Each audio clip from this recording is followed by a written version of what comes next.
Hey, sports card collectors and investors. Hope everyone is having a great day. We're getting towards the end of the week, guys. We're powering through. We're being tough. We're getting through this work week. How is everybody doing? Is everyone having a good week? Comment below. Let me know how things are going. Are you excited about football coming up? I know that I am. I'm talking to a couple of other content creators. We have some things that are coming up that are going to be really fun. Trying to get my guy Flipping Steve on for a pre-NFL season talk. Live stream. I'm working on some things. So we got some things in the hopper. I've got my fantasy football draft coming up next week as well. So it's almost football time, guys. I have not heard that Alvin Kamara has signed a long-term deal with the Saints. So I'm still got some heart palpitations working through that. I'm just waiting to hear. I saw Joe Mixon signed an extension. You know, McCaffrey's at $16 million. Kamara is at $12 million, or excuse me, Joe Mixon just signed, I believe, a $12 million a year deal. I think he'll fall somewhere in between there. I think that he should, just because we don't use Kamara the same way the Panthers use McCaffrey. McCaffrey is essentially the entire Panthers offense. And I love Kamara, but we have a lot of weapons on our offense. So let's just see how that goes. It's going to be interesting to watch. So we've got some really fun shows coming up. If you have not subscribed yet, we've got more than 200 videos on this channel. A lot of them are related around sports card investing. We have other sorts of collectibles investing, general personal finance information. I am going to put out a few more kind of general personal finance stuff videos here in the next few days. So if those are not of interest to you, stick with me. I just want to try to kind of broaden the audience and also talk about some things that are also important to me. And a lot of that is revolving around kind of a minimalist lifestyle as far as spending goes. So you will hear kind of some of those things as we move forward. So stick with me. If you have not subscribed already, please do so. We are creeping up on 2,700 subscribers. I think we're at like 2,650 right now. So we are moving right along. Appreciate you guys for sticking around. Today I'm going to be talking about vintage football cards. So for those that watch a lot of my mail days, you'll notice that, I'm probably, as far as my collection goes, I'm probably 90% modern, 10% vintage, I would say. And some people define vintage differently. I would say, just based on my age, I'm almost 40. Anything that's like 1987 and below, really 85 and below, is probably considered kind of vintage for me. Now, most folks that are older than me would not consider that vintage at all. But if you're 25 years old, 1990 might be vintage for you. So that's kind of the way that I look at it. And a lot of that is not necessarily the years, but more of the importance of the players that were in those 80s draft classes. 84 Topps, for example, for football is an extremely important year for football. There's just a ton of Hall of Famers that came out of that year, whether it be Elway or Marino, Eric Dickerson.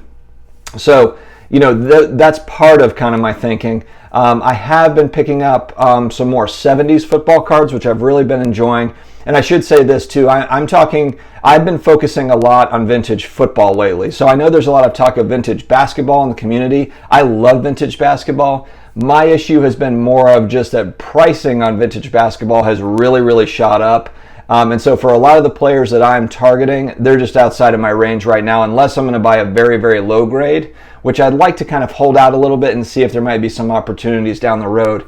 Whereas in football, yes, prices have risen, certainly in football as well for vintage football cards, but I still see some opportunities out there, and I'll talk about it.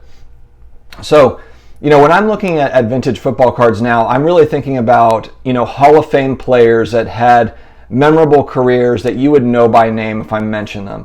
I've been looking at guys, I picked up Doug Williams rookie card. I picked up a Earl Campbell rookie card last night. These are players that, I'm looking at kind of the top 10 all time for their positions. Earl Campbell's he's close. He's probably top 15 running back of all time. His career was cut short by injuries. And so that's the reason why you might not hear him in the same breath as like a Walter Payton.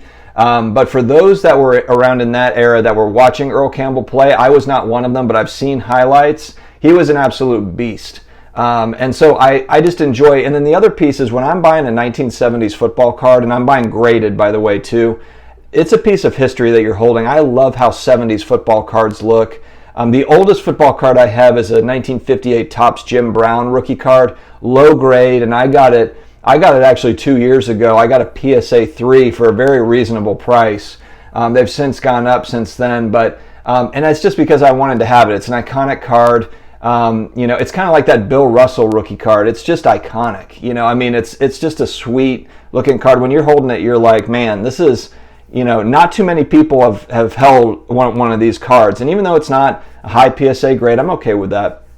Now, with vintage cards, the one thing that sticks out to me is, and I've been thinking, and I'm not one that speculates a lot on rookies. I do, I would call this the big speculation player I've got right now is our guy Luka Doncic, which he's probably the lowest risk, I would say, of the newer players, of the second-year players in the NBA. We can debate that, but again, look, he's a risk. I have a lot of Luka cards, and he's a risk because he's 2 years into the league. He's a great player, but I think about guys like, there's Derrick Rose, who's made a nice comeback, but Derrick Rose was going to be the next, Magic Johnson. Like, this guy was the next, big time player, and just injuries cut his career short, and that didn't cut his career short, but have hampered him.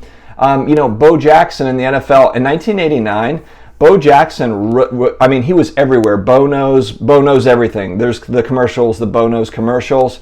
If Bo Jackson had played a 10 or 15 year career, he would be Hall of Famer, forget it. If you look at a guy like Emmitt Smith, I know my Cowboys fans are going to jump out at me right now, but great runner, fantastic runner, don't get me wrong, really downhill, wasn't flashy, just got it done, but he was running behind the best line in football throughout the 90s, hands down.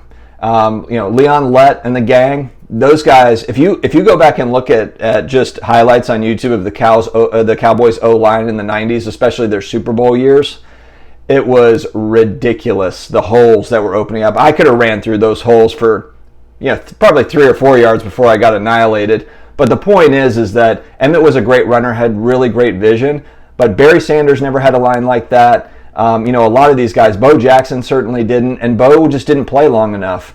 But if you watch Bo's highlights, and if you watch Bo, the way that he ran the ball, if he had a 10, 15-year career, it would have been really, really fun. He was so athletic. It was ridiculous to watch him play. So getting back to kind of weighing those risks, I'm like 90% modern right now as far as my collection, 10% vintage. A year from now, I would really like that to be more like 70% modern, 30% vintage, just to kind of balance it out a little bit. And I do think that a lot of those vintage football cards are undervalued. You have a lot of Hall of Fame players that, now the PSA 10s are expensive. We talk about, Jerry Rice, whether you consider 86 Topps vintage or not, that Jerry Rice rookie at 20, 25 grand, that's some serious dough. And you'll see that too. If I'm just using, Dan Marino, John Elway, PSA 10, 84 Topps, those are in about the $2,500 range.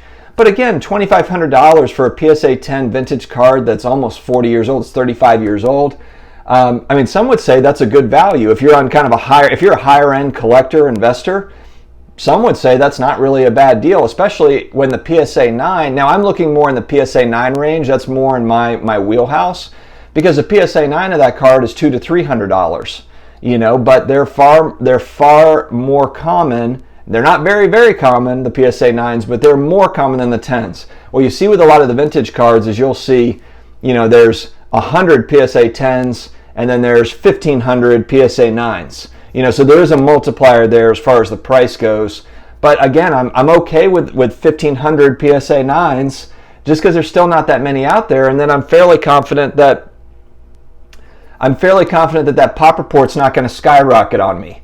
And I know people are going to argue with me, pop reports don't matter and this and that. Pop reports haven't mattered because the demand right now has been insane over the last 12 months, but people are starting to see it recently. We've seen a little bit of that where I think we've used the Kobe rookie, his 96 Topps rookie as an example. Prices have fallen on that card. And it's not because Kobe's not, it's not because anything changed in his career. He's still an all-time great basketball player. Nothing has changed except for one thing that we can pinpoint, and that is maybe either demand has slightly waned, which I don't think that's necessarily true. I think demand is there. Supply has changed. The amount of graded cards have changed. And so that's where, with these vintage cards, there is some safety in the sense that I'm not going to see a bunch of 1958 Topps Jim Browns come out of nowhere. It could happen. It could very well happen. It could happen where someone pulls out an old, we hear about it where it's like someone found Honus Wagner, tobacco baseball cards, that are out of nowhere. But you're not going to find 50 of them. You might find a couple of them, which definitely changes pricing as far as that high-end market is concerned. It can affect it. We've talked about Michael Jordan rookie cards where, there's just not that many for sale. But then when a Michael Jordan rookie card goes up to $80,000 or $90,000, now people are like, well, shoot, I bought that for $10,000 or I got that for $5,000 5 years ago.